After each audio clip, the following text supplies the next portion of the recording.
So today we are going to be mounting a rabbit. Now this is a roadkill rabbit that I had found last week.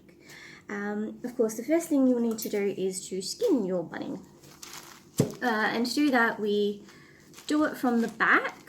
You just kind of want to separate the fur along there, so you have like a clear view of the skin.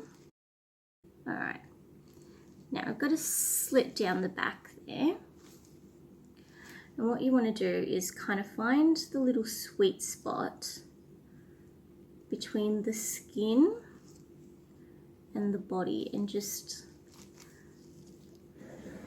kind of go in between there, like so here.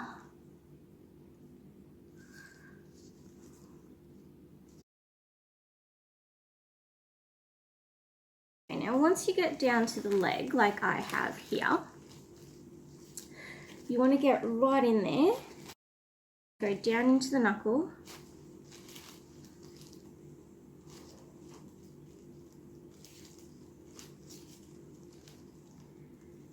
and then you kind of find a bit there where the elbow, it's like a little gap, and then you go through.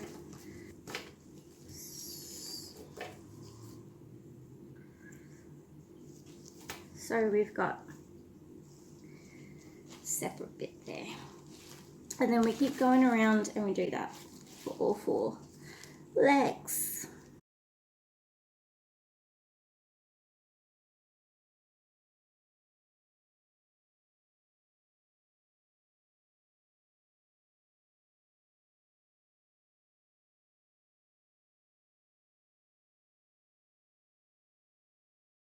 Got a bit of poop in there.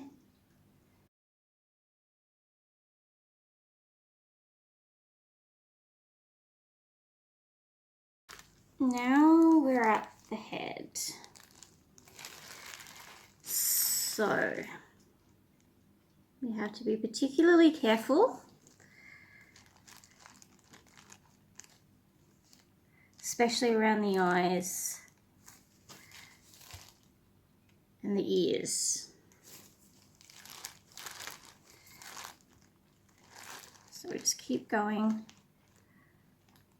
until we hit the ears.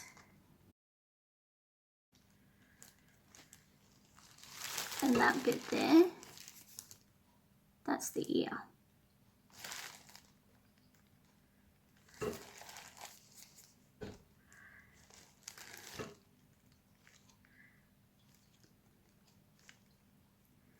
Go through the same on the other side, and that's the other ear there.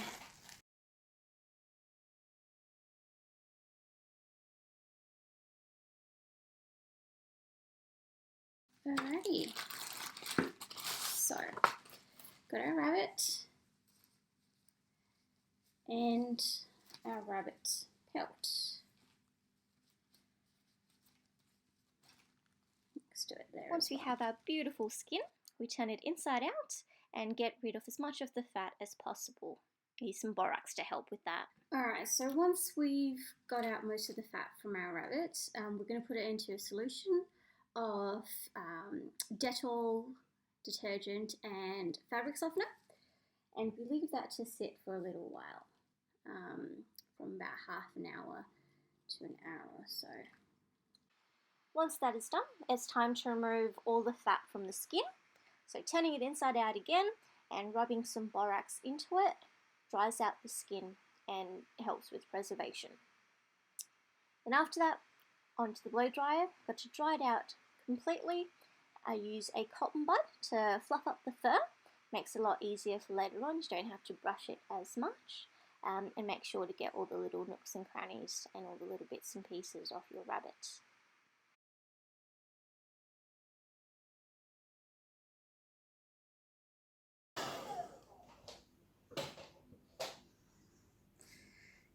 Okay, so our bunny is fluffy again.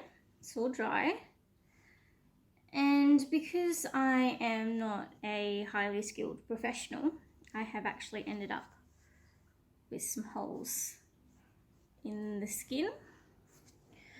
Lucky for me though, rabbit fur is very forgiving and you can barely notice it on the other side. But we're still going to give it a bit of a stitch to stop it getting any larger. Alright, so after we have finished stitching up all the holes in the hide, we're starting to make the structures for the actual rabbits. So I've got here some marshmallow clay, which I've made the head and stuck in some teddy bear eyes where they would go. Rough shape of what the skull would look like, and also some clay for the body. Now these don't have to be perfect. You can go back and fluff it up with some cotton wool later.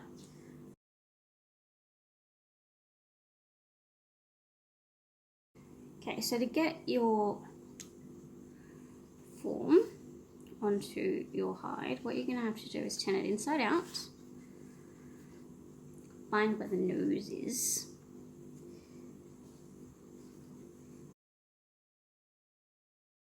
okay, and then for the rest of it, we're actually going to use cotton wool to fill out the rest of that. Now what we're going to do with that is get some thread and just wrap it around so it stays secure. Alrighty, now that we have the body all done up, we've also given it a little neck. We need to do the legs. So obviously for each leg we'll need a bit of wire. So we've got to go back into the leg where we cut off the bone, kind of bring it back to the top so it's easier to navigate where to put the wire through so we can pose it. So we're going to go in next to the bone,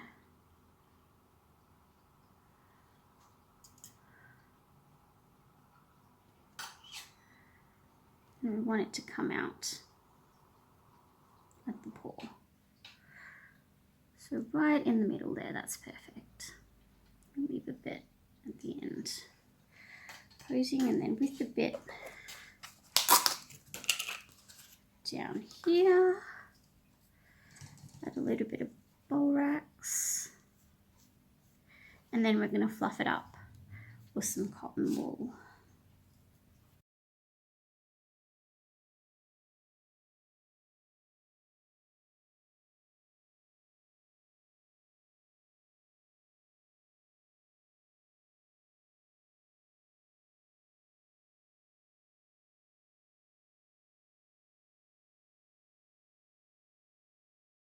Once that's done, it's time to stitch it all up with a similar coloured thread. You don't need to be perfect, rabbit fur is very forgiving.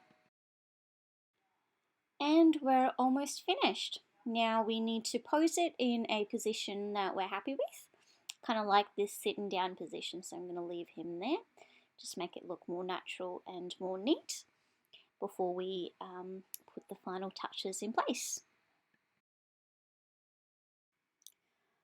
One of the last things that we need to do is to put in some supports for the ears. So I'm just going to use some wire and roughly shape it to fit inside the ears, and that will hold it while it dries. It generally takes about a week or so, sometimes 2 weeks. And so we leave that there until it's completely set, and the whole thing will set quite hard, including the ears, so you won't be able to move it anymore. It's quite important to set it in a position that you're happy with.